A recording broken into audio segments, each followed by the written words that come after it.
Hello dear students, in subject business studies we were discussing about the memorandum of association. Okay, memorandum of association में एक छोटा सा topic है types of capital. ठीक है, so dear students, there are 5 types of capital. The first one is authorized capital. इसको हम nominal capital भी कहते हैं. ठीक है, तो ऑथराइज्ड कैपिटल वो कैपिटल होती है जो कि कोई भी कंपनी शेयर्स को इशू करके मार्केट से इकट्ठा करती है. ठीक है. Second is the issued capital. Issued capital वो कैपिटल होती है जो कि कंपनी टाइम पे सब्सक्रिप्शन के लिए इशू करती है मार्केट में. Okay. Third is the subscribed capital. तो सब्सक्राइब्ड कैपिटल वो कैपिटल होती है जो कि कंपनी के मेंबर्स टाइम पे सब्सक्राइब करते हैं.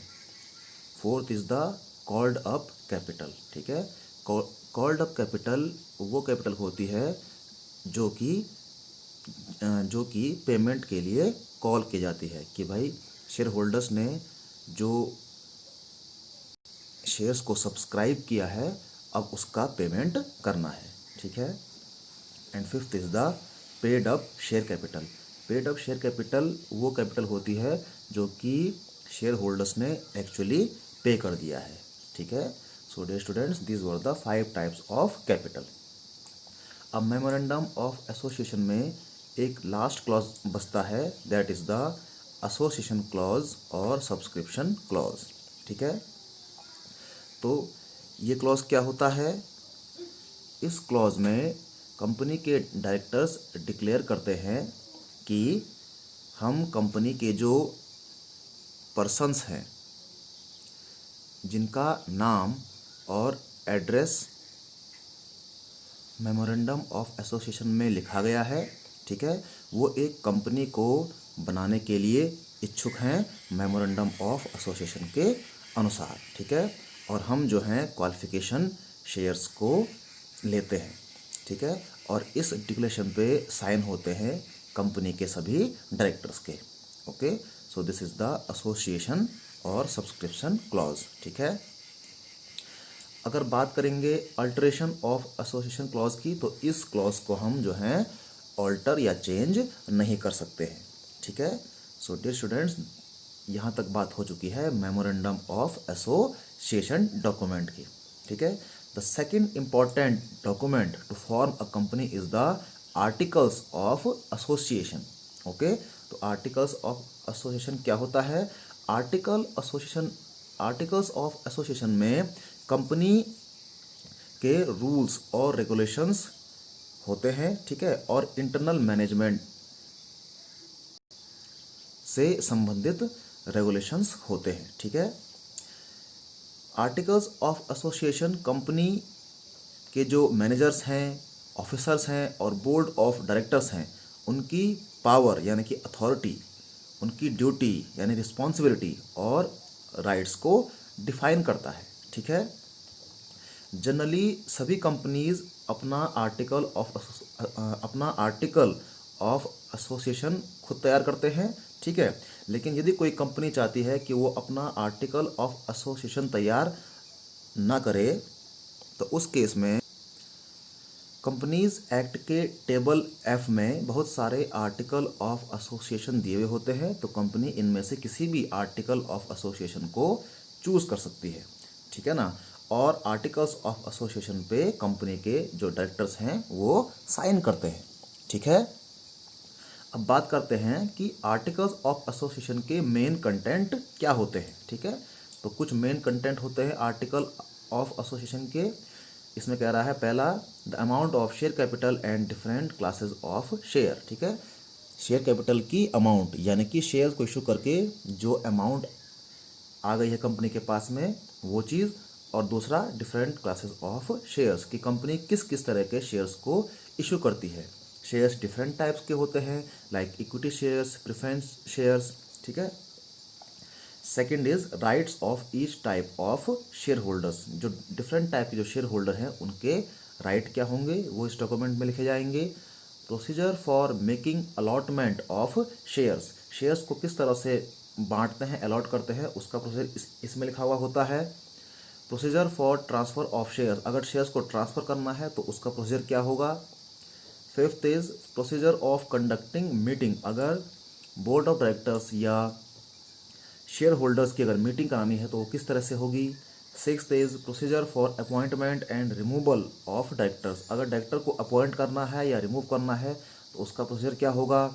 Seventh is duties powers and remuneration of directors, जो डायरेक्टर हैं उनकी ड्यूटीज़ क्या होंगी, उनकी पावर क्या होंगी और उनको किस तरह से उनको सैलरी दी जाएगी। And eighth is procedure for declaration and payment of dividend, share holders को जो डिविडेंड मिलेगा उसको हम किस तरह से डिक्लेयर करेंगे और किस तरह से पेमेंट करेंगे।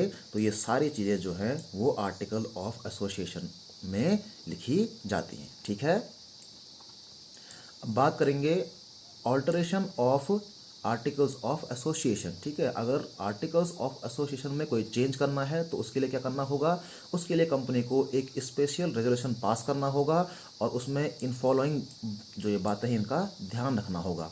इसमें पहली बात क्या है कि अगर जो चेंज हो रहा है तो वो मेमोरेंडम ऑफ एसोसिएशन और कंपनीज एक्ट के जो प्रोविज़न है उसके अगेंस्ट नहीं होना चाहिए। ठीक है, और अगर ऑल्ट्रेशन हो रहा है तो वो ऑल्ट्रेशन इस तरह का होना चाहिए जिससे कि जो आउटसाइडर्स हैं यानी कि क्रेडिटर्स हो गए, कंपनी के सप्लायर्स हो गए, ठीक है, तो जो हमने आउटसाइडर्स से जो कॉन्ट्रैक्ट कर रखा है वो टूटना नहीं चाहिए इस ऑल्ट्रेशन से। ओके, थर्ड इज जो ऑल्ट्रेशन हो रहा है वो कंपनी के हित में होना चाहिए। ओके, अब फोर कह रहा है ऑल्ट्रेशन इस तरह का होना चाहिए जिससे कि मेंबर्स, जो कंपनी के जो मेंबर्स हैं, जो शेयर होल्डर्स हैं, उनकी लायबिलिटी नहीं बढ़नी चाहिए। ओके, और अगर ऑल्ट्रेशन इस तरह का है कि किसी पब्लिक कंपनी को प्राइवेट कंपनी में चेंज करना है तो उसके लिए कंपनी को सेंट्रल गवर्नमेंट की परमिशन लेनी पड़ेगी। ठीक है, तो अगर आर्टिकल ऑफ एसोसिएशन को चेंज करना है तो उसमें इन कंडीशन का ध्यान रखना होगा।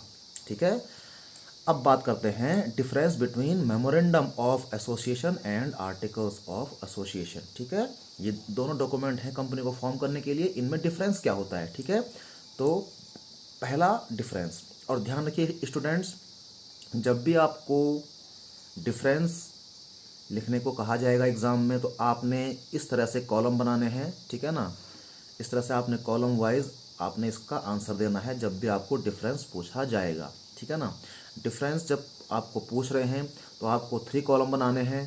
पहला कॉलम बनेगा बेसिस ऑफ डिस्टिंक्शन या डिफरेंस का, और बाकी 2 कॉलम बनेंगे जिन दोनों के बीच आपको डिफरेंस लिखना है। ठीक है ना, तो पहला बेसिस ऑफ डिफरेंस है नेचर। ठीक है ना, तो मेमोरेंडम ऑफ एसोसिएशन क्या है, ये कंपनी का एक प्राइमरी डॉक्यूमेंट होता है। ठीक है ना, इसको हम कंपनी का चार्टर या कॉन्स्टिट्यूशन भी कहते हैं। ठीक है ना, जबकि आर्टिकल्स ऑफ एसोसिएशन क्या है, ये कंपनी के बायलॉज होते हैं। ठीक है, जिससे कि जो कंपनी के जो इंटरनल अफेयर्स हैं वो स्मूथली रन कर पाएँ। ठीक है, second is scope. Memorandum of association वो कंपनी के ऑब्जेक्टिव्स और पावर्स को डिफाइन करता है। ठीक है ना, जबकि आर्टिकल्स ऑफ एसोसिएशन वो कंपनी के रूल्स एंड रेगुलेशंस को डिफाइन करता है। ठीक है ना, ताकि कंपनी के जो डे टू डे ऑपरेशंस हैं वो स्मूथली रन कर पाएँ। Third is status. ठीक है, मेमोरेंडम ऑफ एसोसिएशन कंपनी का एक फंडामेंटल डॉक्यूमेंट होता है। ठीक है, और ये जो है आर्टिकल्स ऑफ एसोसिएशन से भी महत्वपूर्ण होता है, जबकि आर्टिकल ऑफ एसोसिएशन जो है वो कंपनी का एक सप्लीमेंट्री डॉक्यूमेंट होता है। ठीक है, आर्टिकल ऑफ एसोसिएशन ये मेमोरेंडम ऑफ एसोसिएशन के बाद आएगा। ओके, नेक्स्ट कह रहा है कंपल्शन। तो किसी भी कंपनी को मेमोरेंडम ऑफ एसोसिएशन का जो डॉक्यूमेंट है इसको बनाना ज़रूरी होता है, जबकि आर्टिकल ऑफ एसोसिएशन कोई कंपनी चाहे तो बना सकती है, और अगर कंपनी चाहती है कि वो अपना खुद का आर्टिकल ऑफ एसोसिएशन ना बनाए तो कंपनीज एक्ट के टेबल F में से किसी भी आर्टिकल ऑफ एसोसिएशन को चूज़ कर सकती है। Okay, next is relationship. Memorandum of association ये शो करता है कि कंपनी का आउटसाइडर्स से कैसा रिलेशनशिप है, ठीक है ना। यानी कि कंपनी और जो उसके साथ जो थर्ड पार्टीज डील कर रही हैं उनके बीच किस तरह का रिलेशन है। जबकि आर्टिकल ऑफ एसोसिएशन ये कंपनी और इसके मेंबर के बीच किस तरह का रिलेशन है उसको डिफाइन करता है। And last is the alteration, ठीक है। अगर किसी कंपनी को अपने मेमोरेंडम ऑफ एसोसिएशन में चेंज करना है तो ये प्रोसेस क्या है, थोड़ा सा डिफिकल्ट है और लेंथी प्रोसेस है, ठीक है ना। और इसके लिए गवर्नमेंट की अप्रूवल की ज़रूरत पड़ती है। जबकि अगर किसी कंपनी को आर्टिकल ऑफ एसोसिएशन को चेंज करना है तो ये प्रोसेस क्या होती है, ईजी होती है, सिंपल होती है, ठीक है ना। और इसमें गवर्नमेंट की परमिशन की ज़रूरत नहीं होती है। Okay, so dear students, this was the difference between the memorandum of association and article of association. Okay, तो आप इस लेक्चर को ध्यान से सुन लीजिए और इसको समझ के याद कर लीजिए। Thank you.